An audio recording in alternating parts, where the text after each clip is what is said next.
தென்மேற்கு வங்கக்கடலில் நிலவும் காற்றழுத்த தாழ்வு பகுதி இன்று ஆழ்ந்த காற்றழுத்த தாழ்வு பகுதியாக வலுப்பெற வாய்ப்பு.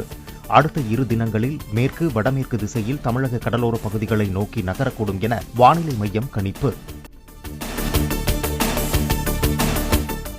சென்னை பெருநகர் மற்றும் புறநகரில் ஒரு சில இடங்களில் இன்று கனமுதல் மிக கனமழை பெய்யக்கூடும்.